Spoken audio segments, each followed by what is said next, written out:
ये cross addressing है जो हमारे एक सब्सक्राइबर द्वारा दी गई है।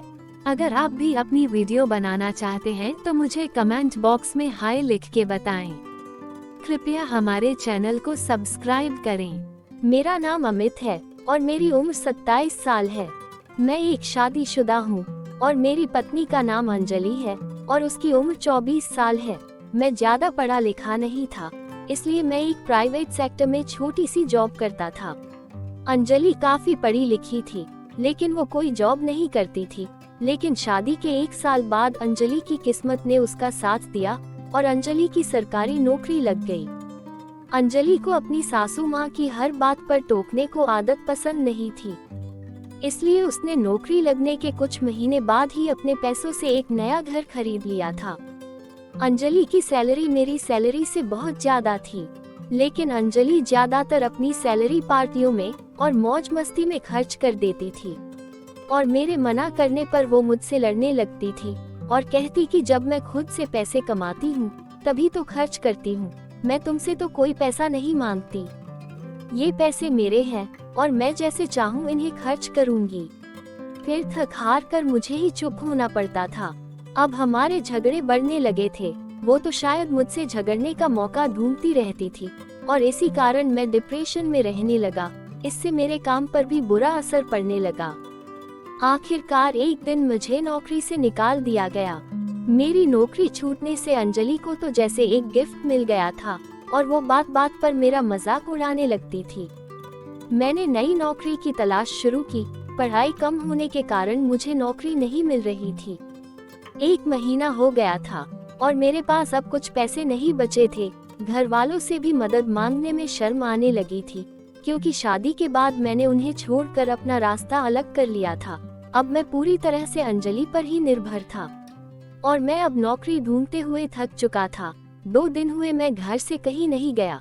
अंजलि की जॉब का समय सुबह 10 बजे से शाम 5 बजे तक था। अंजलि शाम को आकर खाना बनाती थी, फिर हम खाना खाकर कुछ देर टीवी देखकर सो जाते थे।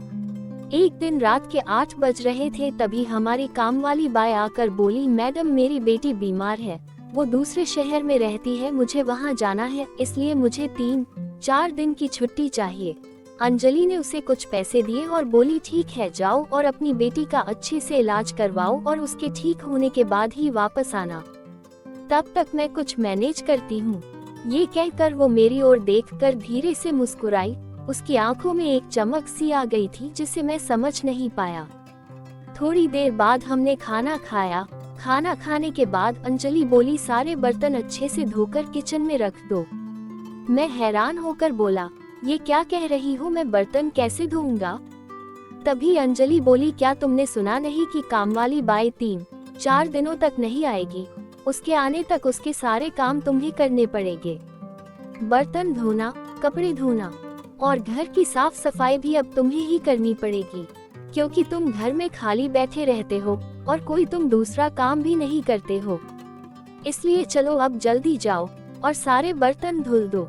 मैं झगड़ा नहीं करना चाहता था, इसलिए मैं चुपचाप उठकर चला गया। फिर मैंने सारे बर्तन धोए और किचन में रख कर सोने चला गया। थोड़ी देर बाद अंजलि ने आकर पूछा, बर्तन धोकर रख दिए ना? मैंने हाँ में सर हिलाया तो वो बोली, कल भी ये काम करने हैं और मैंने अपने कुछ कपड़े निकाल कर रखे हैं, कल उन्हें भी धो देना। मैं चुप रहा और फिर हम सो गए। सुबह अंजलि उठी, नाश्ता किया और रेडी होकर ऑफिस चली गई। मैंने सोचा इसके टॉर्चर से अच्छा है कि मैं बाहर जाकर जॉब तलाश करूं। मैंने देखा तो अंजलि ने नाश्ता भी नहीं बनाया था। मैं गुस्से में बिना नाश्ता किए ही निकल गया, परंतु नतीजा वही निकला। ना जॉब मिली, ना ही उसकी कहीं से कोई उम्मीद थी। थका हुआ जब मैं घर गया तो अंजलि गुस्से में भरी बैठी थी और मुझे देखकर चिल्लाकर बोली, कहाँ से आ रहे हो? मेरे कपड़े क्यों नहीं धोए? मुझे पार्टी में जाना था उन कपड़ों को पहनकर। उसकी बात सुनकर मुझे भी गुस्सा आ, फिर मेरे लिए क्या करोगे? मैंने हर चीज अपने पैसों से खरीदी है, यहाँ तक कि ये घर भी। आज तक तुमने मुझे क्या दिया है? उसकी बात सुनकर मैं धीमी आवाज में बोला, मैं जॉब ढूंढ रहा हूँ, जॉब मिलने के बाद सब ठीक हो जाएगा। अंजलि बोली, अब तुम्हें जॉब नहीं मिलने वाली, और सुनो, अब मैंने एक फैसला किया है, अगर तुम्हें यहाँ रहना है तो मेरी पत्नी बन के रहना पड़ेगा, क्योंकि मैंने इस घर को एक पति की तरह संभाल रखा है। मैंने बोला कि जब मैं जॉब ढूंढने गया था तो तुमने मेरे लिए नाश्ता क्यों नहीं बनाया था? फिर अंजलि चिढ़कर बोली, तो खुद बना कर क्यों नहीं खाया? मैं क्या तुम्हारी नौकरानी हूँ जो रोज तुम्हारे लिए खाना बनाऊं? तभी मैंने कहा कि हर पत्नी का कर्तव्य है कि वो अपने पति की सेवा करे। अंजलि गुस्से से मेरे करीब आकर बोली, पति भी तो उस काबिल होना चाहिए जिससे कि उसकी सेवा की जाए।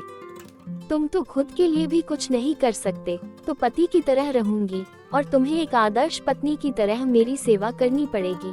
अगर मंजूर हो तो रुको, वरना यहाँ से चले जाओ, मुझे किसी की जरूरत नहीं है। मैंने अंजलि को बहुत समझाने की कोशिश की, पर वो कुछ सुनने को तैयार ही नहीं थी। आखिर में मैंने उसकी बात मान ली। तब जाकर उसका गुस्सा थोड़ा कम हुआ और तभी उसने ऑर्डर किया, जाओ मेरे कपड़े धो लो, तब तक मैं खाना निकालती हूँ, पर कल से तुम्हें खाना भी बनाना पड़ेगा। मैंने अपना सामान रूम में रखा और जाकर अंजलि के कपड़े धोए, फिर किचन में जाकर खाना खाया।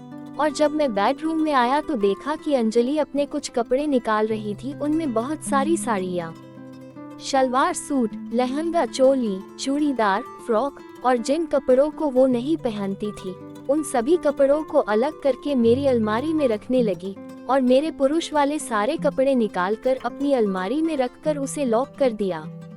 फिर मुझे एक नाइटी दी पहनने को।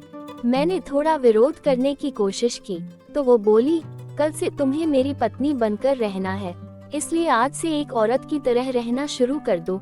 सुबह जल्दी उठकर मेरे लिए नाश्ता तैयार करना और मुझे ऑफिस जाने में हेल्प करना। ये नाइटी तुम्हें याद दिलाएगी कि तुम्हें क्या करना है, इसलिए चुपचाप इसे पहन लो, वरना मुझे गुस्सा आ जाएगा। ये कहकर उसने मुझे अपने कपड़े उतारने का इशारा किया। मैंने मजबूरन अपने कपड़े उतारे। मैं केवल अंडरवियर में खड़ा था। अंजलि मेरे पास आई। उसके हाथ में एक ब्लैक ब्रा थी जिसे उसने मुझे पहनाना शुरू किया। मैं चाहकर भी उसे रोक नहीं पा रहा था।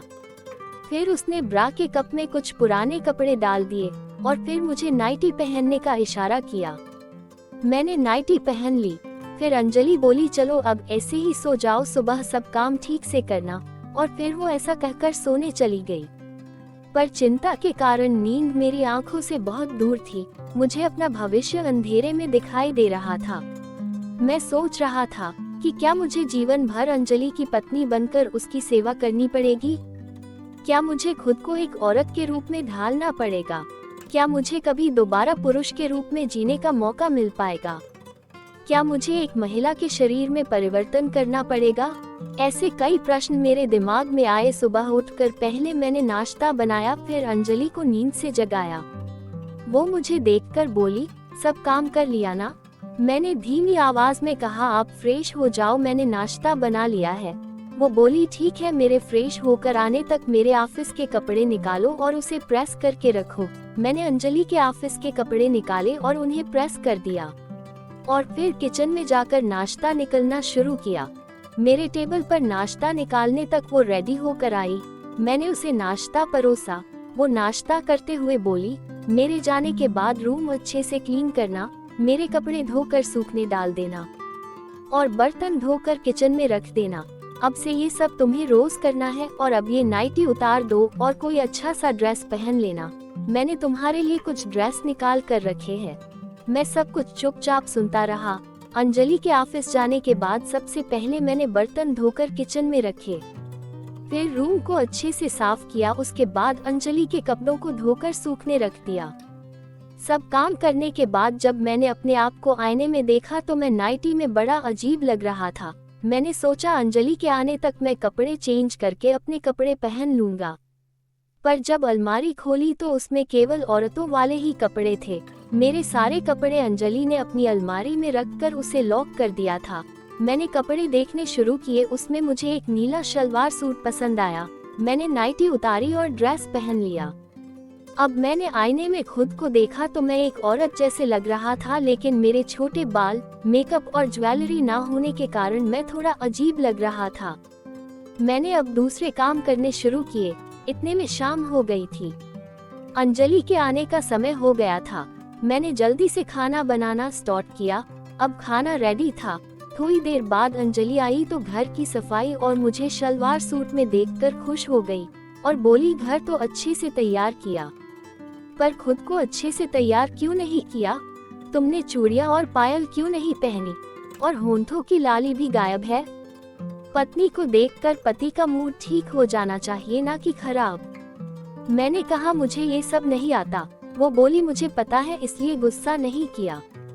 कल मेरी छुट्टी है, इसलिए मैं तुम्हारे लिए जो भी जरूरी चीजें हैं ले आऊंगा और कल से तुम साड़ी, ब्लाउज और ज्वेलरी पहनकर एक हाउसवाइफ की तरह रहोगी, समझी? मैं नजरें झुकाए खड़ा था। उसने पूछा, डिनर रेडी है या नहीं? मैंने कहा, रेडी है। फिर उसने कहा, ठीक है, टेबल पर लगाओ, मैं आता हूँ। और ऐसा कहकर वो चली गई। मैंने टेबल पर खाना लगाया। तभी थोड़ी देर बाद वो आई तो उसने मेरा शर्ट और जीन्स पहना था। मैंने खाना निकाला, फिर हम दोनों ने खाना खाया। मैंने बर्तन धोकर किचन में रख दिए। अब हम टीवी देखने लगे। तभी वो बोली, आज से तुम्हारा नाम सानिया होगा और तुम मुझे नाम से नहीं बुलाओगी बल्कि एजी, सुनते हो जी, ऐसा कहकर बुलाओगी। अब मैं समझ चुका था कि जो उसने कह दिया अब वही होगा। मैंने अब खुद को उनकी पत्नी मानना शुरू कर दिया ताकि मुझे आदत हो जाए। मैं सुबह से काम करके थक चुकी थी, इसलिए मैंने उनसे कहा, सुनिए जी, मुझे नींद आ रही है, मैं सोने जाऊं क्या? वो थोड़ा मुस्कुराए और बोले, ठीक है, सो जाओ, मैं थोड़ी देर में आता हूँ। मैंने रूम में आकर कपड़े चेंज किए और नाइटी पहन कर सो गई। सुबह उठकर मैंने नाश्ता बनाया और फिर उन्हें जगाया। नाश्ता करने के बाद वो तैयार हुए और बोले, काम करने के बाद नहा ले लेना और अच्छे से शेविंग कर लेना, मैं कुछ जरूरी चीजें लेकर आता हूँ। फिर वो बाहर चले गए। मैंने जल्दी जल्दी सब काम निपटाए और नहाने चली गई। मैं बाथरूम में ही थी, तभी उनकी आवाज आई, सानिया, मैं आ गया हूँ, अब जल्दी से नहा कर निकलो। फिर बाथरूम का दरवाजा खटखटा कर बोले, नहाने के बाद ये ब्रा पैंटी पहनकर रूम में आओ। मैंने दरवाजा थोड़ा सा खोलकर ब्रा पैंटी ले ली। नहाने के बाद मैंने पिंक कलर की पैंटी पहनी और ब्रा पहनकर हुक लगा दिए और कमर पर टॉवल लपेटकर रूम में चली गई। रूम में उन्होंने एक पिंक साड़ी, ब्लाउज और पेटीकोट निकाल रखा था। साथ ही मेकअप का सामान और कुछ ज्वेलरी भी थी। अब उन्होंने मुझे तैयार करना शुरू किया। पहले पेटीकोट पहनाकर उसे कसकर बांधा, फिर पिंक कलर का रेडीमेड ब्लाउज पहनाया। उसके बाद साड़ी को कमर पर लपेटा और साड़ी की प्लेट बनाते समय बोले, मैं केवल आज ही तुम्हें साड़ी पहनाऊंगा, इसे पहनते पहनते सीख लो, कल से तुम्हें खुद अपने आप तैयार होना है। फिर मुझे प्लेट बनाना, पल्लू बनाना, उसे सेट करना सिखाया और मेरे लेफ्ट शोल्डर पर पल्लू सेट कर दिया। अब मुझे ड्रेसिंग टेबल के पास ले जाकर मेरा मेकअप करना शुरू किया।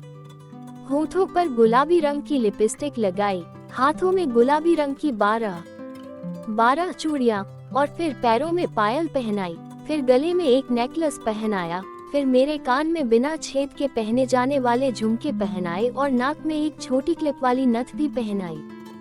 फिर एक लंबे बालों वाली विग लगाई और फिर मेरी मांग में सिंदूर भर दिया और मेरे गले में मंगलसूत्र पहनाकर आशीर्वाद लेने को कहा। मैंने उनके पैर छूकर आशीर्वाद लिया तो बोले, सदा सुहागन रहो। मैं शर्मा गया। अब मैंने खुद को उनकी पत्नी मान लिया था। मुझे अब महिला बनकर रहने में मजा आ रहा था। मैं खुद अपने हाथों से साड़ी, ब्लाउज पहनती, चूड़ियां पहनती, मेकअप करती और हम कभी कभी बाहर भी घूमने जाने लगे थे। मैंने अपने नाक और कान में भी छेद करवा लिए थे और मेरे बाल भी लंबे हो गए थे, जिसके कारण मुझे विग की जरूरत नहीं पड़ती थी। अब मैंने एक आदर्श पत्नी की तरह जीना सीख लिया है। हमारे बीच झगड़े भी नहीं होते हैं और अब हम दोनों बहुत खुश हैं। प्लीज़ मेरे चैनल को लाइक करो और सब्सक्राइब करो, बहुत मेहनत लगती है वीडियो बनाने में, और अपने क्रॉस ड्रेसर दोस्त के साथ शेयर करो। मैं आपके लिए नई वीडियो लाती रहूंगी, प्लीज़ सब्सक्राइब करें।